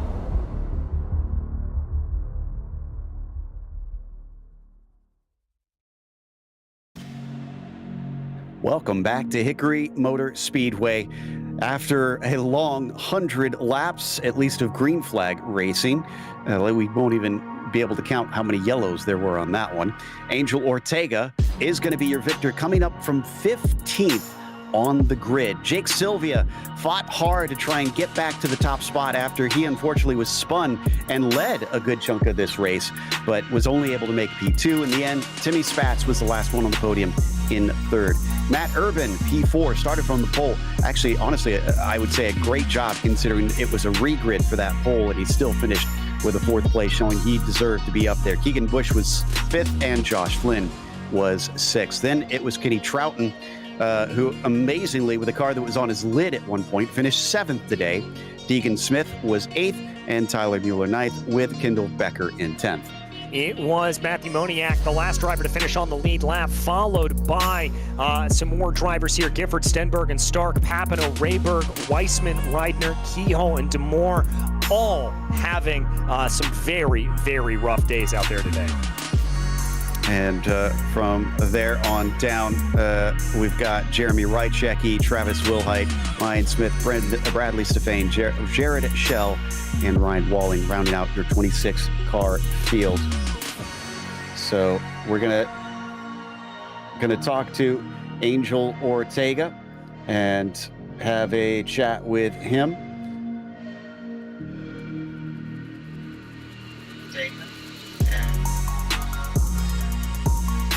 We've got Angel with us now. Angel, congratulations. It looked like it was a difficult race, to put it mildly. But once you were up into the lead, did you feel confident? I did not really feel confident. It's my first time being up there in the front. So I was like, I had lots of nerves in there. Well, I'm sure seeing the 88 with the speed he showed last race and all this one didn't make it any easier. Were you surprised then, in that case, that you held him back? Yeah, actually it was, because I know Jake's a better racer than me. He's up in the front way more than I am. So I have lots of respect for him. I can see why with the speed that he has shown so far. Obviously, this one got a little bit messy, but how did you manage to stay out of trouble? In fact, I really didn't see a whole lot of damage on your car from what I could tell. Oh, I was in some trouble if you did not see that. I got turned in turn one once and once in the backstretch. I got my nose chopped. I got 2 minutes of damage. Got that repaired under all the cautions that we had, and somehow I was able to manage through it and get to the podium spots. Well, we knew with this being such a small track, this is going to be difficult. How do you feel about heading to Rockingham next week? Rockingham, ooh, I'm not the best at those big tracks. I'm really better at short tracks, not those big tracks. Yeah, that's definitely going to be a big track compared to what we've had these first 2 weeks. But congratulations on the win out there. Hopefully we'll see you up front again when we head over to the Rock. Thank you. Hopefully we do. That was Angel Ortega here in the number 26. And I believe DJ has caught up with Jake Sylvia. I have indeed, Jake. Got to be a little bit of a disappointing race there for you. Looked like you had this one sewn up, and then just some incidents and accidents coming your way to kind of catch you off guard. But how does it feel here second on the day? Yeah, it feels pretty awful, to be honest. First of all, I want to say full respect goes out to Angel. He's an amazing driver and deserved every single last bit of that. He had to fight for it just as much as anybody else did. No matter what the circumstance was, I had a restart on his bumper. And when I had a run, I stuffed it in the wall and threw that one away, or at least a chance at it. the invert was a lot different than last week. Last week I started second, got the lead right away, led every lap. This one I got the pole and found out there was an invert. Had to start sixth. Didn't really make a difference. I was able to kind of carve my way through the field. I got up there and I had Nick Rayberg kind of getting up on it on restarts with me. We were doing some good stuff, putting on a good show while we could. Eventually, when we went single file, I was kind of worried about it. And ultimately, what played out is exactly why I was worried, because I got flat dumped. It's a shame. He moved his line before the restart or before the start finish line, which automatically already was not allowed. And then he dumped me out of the corner, which is unfortunate. It wasn't over. My spotter got me back in it. Shout out to him. He kept me honest the whole night. We had 40 laps left. We fought our way all the way back up through. Got up there again. Sure enough, same guy spins out another one, and I ended up head on with a meatball. I told the race director that the car was able to, I was going to be able to complete the race, so he was able to clear it for me. I then did the same exact thing, got back up there, and once again got involved in another wreck. I don't know if anybody was as unfortunate as I was tonight. Easily the fastest car. I think we were a little bit tight to start, but it worked out in the long runs because every run that we had, everybody got loose, and I was just kind of driving away. So easily the best car. Brian Kuhn really came with it this week. He gave me some stuff from the SAR races a couple weeks ago, and I was able to fine tune everything a little bit. And I mean, this thing was on rails. So there's no reason for this car to be in P2 tonight. Well, I mean, obviously a little bit of disappointment there for you, but we head to a different style of track next time out in the form of Rockingham, a longer track, probably still just as bumpy. How do you like your chances there? I've got to do a lot of testing. I got to figure out the tire wear situation. I haven't ran this car on any big tracks yet. If it's anything like what I'm expecting to, I don't think. I mean, aside from all the wrecking and everything, I don't think speed-wise we should be any different than tonight and last week. I'm already expecting to be right there with everybody else. I mean, tonight I showed up and right off the bat in practice was 2/10 up on the field. Some guys kind of brought it back. I ended up getting knocked off late in practice, which is kind of what I'm going to expect again. A couple of guys to be close there, but I don't think that anybody has the race pace we do with this car. I mean, it's just, this thing is, it's amazing. Every single time we hit the track for the race, the tires stay on it the whole time. So if I'm able to figure that out as a driver on how to save that right front, I've got a lot of confidence going into that one. That one's going to be a really good show. I think it'll definitely clean up a lot. I think a track like this is not suited for these cars with the way that iRacing is right now, with it all being one groove. But that track's going to be good. That's going to be a really good show. Yeah, I'm looking forward to it most certainly. And Jake, my friend, we will see you there next week at Rockingham. Thank you. And then, of course, we've got third place finisher Timmy Spatz ready to talk to us. Timmy, 4 laps to go, and you're in the lead, and the car gets loose. What's going through your mind? I knew I didn't have the best car. I mean, in the middle of that race, I started really finding a groove, got to the front after that giant wreck, and I mean, I knew he had a better car than me, and my best option was just to hold my line. And then I got loose, and Jake got under me for second, and then Angel for first, and it was just disappointing. I can only imagine, especially after you had been leading for a few laps and frankly did a fantastic job putting yourself in that position. I think you deserve credit for what was a brilliant move to get under Tyler. Yeah, I mean, we started the race 8th, I think, and then I realized I didn't have enough fuel in the car to make it to the end, so had to pull in and restart at the back, and avoiding all the wrecks, and just got into a position where I can give Tyler a run for his money, and got past them, just couldn't hold off Angel for the win.